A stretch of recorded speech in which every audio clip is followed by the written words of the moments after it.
These are the top 10 games you should play in virtual reality if you want, if you have some MetaQuest 2. Obviously, if you have a device like Pico 4 and these games are in its store, then you can play it too.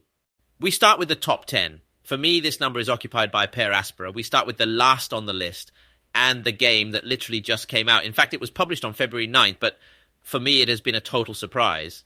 But it is that I have already had to put it directly in the top 10 and wait for it to pass me. I will not end up raising positions. Honestly, I was going to put the Cities VR here. But hey, I have fallen in love with Per Aspera. It is a strategy game of management where your purpose is to reform Mars so that humans can go to live there. In addition to that, you are an artificial intelligence that even poses its own existence. It is a game of moral decisions and an endless number of things that occur to you during the course of its history. In addition, it is a very comfortable game to play thanks to the perspective it takes, since it will not leave your neck broken like it happens with similar games. With graphics that could improve, but that are justified, especially when you start to cover the entire planet full of bases and other stories, the Snapdragon XR2 that incorporates, the Quest 2 will be a little forced. If you like this type of game, you will be surprised. I don't want to make any spoilers, but I can tell you that the vice that I've stuck this weekend has been brutal. I can't get my eyes out of the orbit of Miracle. Although it has to be very clear that you have to like this type of game if you don't like it, obviously. We continue with the top 9, and in this position it is occupied by Ragnarok. It is evident that games like Beat Saber or Pistol Whip could perfectly belong to tops like this. The only thing that is fair is that this 2023 we open the catalogue a little more and we start to put in another type of games. Games that are of quality like this Ragnarok. And be careful, don't be fooled by its polygonal graphics as if the ashes from Unity had not been worked on. The game is simple but extremely addictive, especially if you like the Viking theme and the rock and heavy type songs. Feeling the impulse of the Viking ships, if once you hit the drums at the rhythm of the music, is a magnificent and totally recommended sensation. If you didn't know and you like this music style, I don't think it's going to disappoint you. I love it. I hate reggaeton. So few people have seen him finish by throwing it away. For my taste, even more intense than the unbeatable Beat Saber. We continue with the top 8, Iron Man VR. For me, being able to wear Iron Man's suit is practically a dream. I'm quite a fan of this character. I'm not going to deny it. And honestly, it's one of my favorite heroes. Obviously, since the moment I knew I could wear Iron Man's armor, I already got the hang of it. And just at that moment, when you get on the plane and the parts are placed, it seems simply epic. With a pretty interesting story, or at least it seems to me. I think it's a fun and action-packed game. It is true that graphically in some aspects and levels it flogs in a brutal way, but of course we have to take into account which was the device for which this game was developed for the first time. That is the original PlayStation VR, and then a port has been made to bring it to the standalone device. Even so, I particularly like it a lot, so totally recommended and well-deserved, that top 8. We continue with the top 7, The Room VR to Dark Matter. A mystery and secret research game that you will have to discover with very, very, very decent graphics. Although, of course, we have to take into account some of its limitations, since the game is quite static, especially in the fixed-point teleport. You are a detective who has to discover some disappearances as a result of the appearance of a sarcophagus. I do not want to give you many spoilers, so it is a game that you have to play, yes or yes. Its duration is somewhat limited if you start using the track systems, but the ideal is that you enjoy it without using them, since the experience is very long. I have loved the perspective changes it generates, and for me it has entered the top 10 since it has not been until now when I have been able to finish it.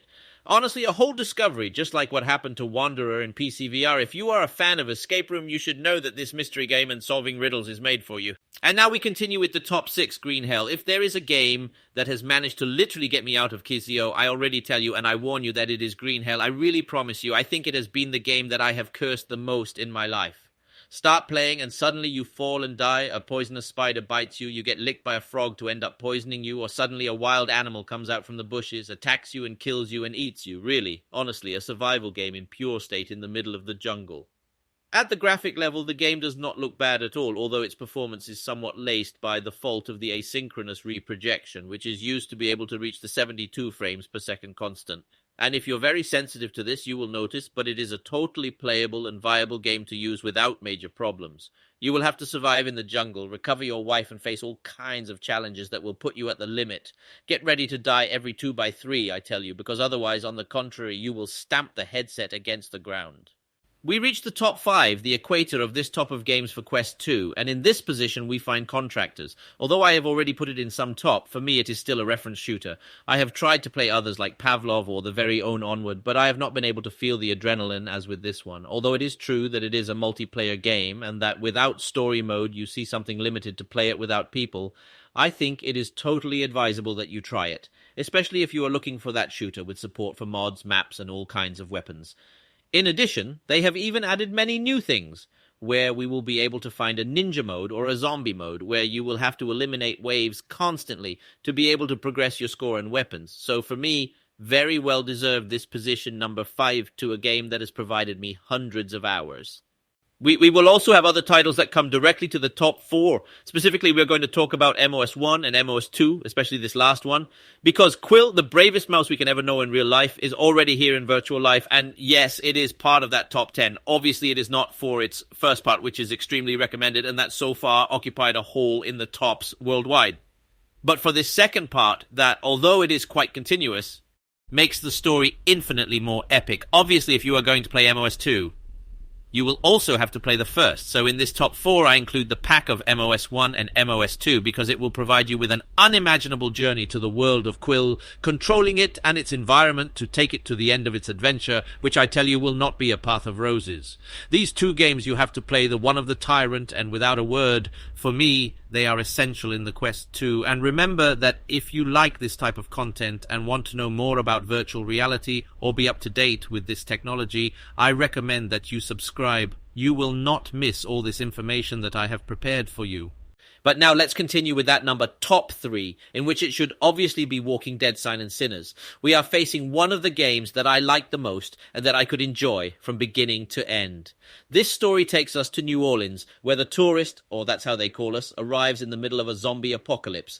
Here on the channel you have a video dedicated to this first part that I think left us all with our arse twisted, not only for its history, but for its physics, combat, and a lot of things that brought us to virtual reality, although it is true that it has some shortcomings, like any other game that does not make it a bad one, and for that same reason it is in the top 3. In addition, with the recent release of the Chapter 2 version, we lengthen the story a lot more. In total, the 2 parts can be perfectly gone at more than 40 hours of play, surrounded constantly by zombies in a post-apocalyptic world where we will have to fight to survive and not just against humans. As we go through, Chapter 2 continues the story of the first, so it is highly recommended that you play both parts.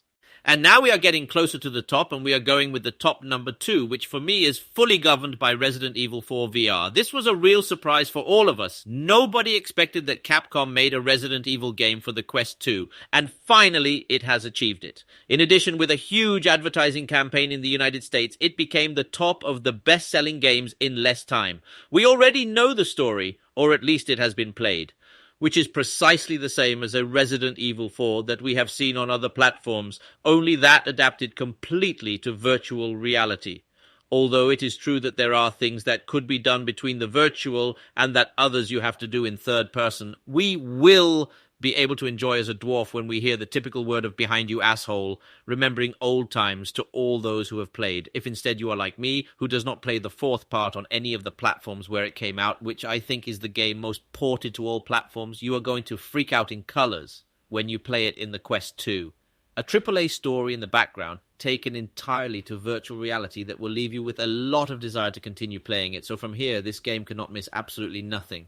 And now we come to number 1, the best of the best, which I consider to be the one that in Quest 2 has swept by the net. The game that has shown that you can do great and valuable things in the world of virtual reality. The game that has the best graphics I've been able to see on this platform. The game made by a developer who should give classes to explain to people, especially to other developers, how to make video games.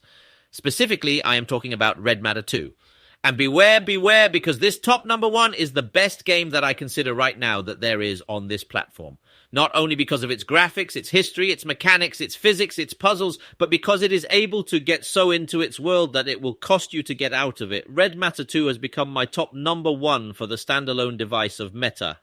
It is an adult game with incredible script twists, and that although you could play it without going through the first part, it is highly recommended that you play it, because in addition to that, you will take many more hours in that Cold War novel in a dystopian world.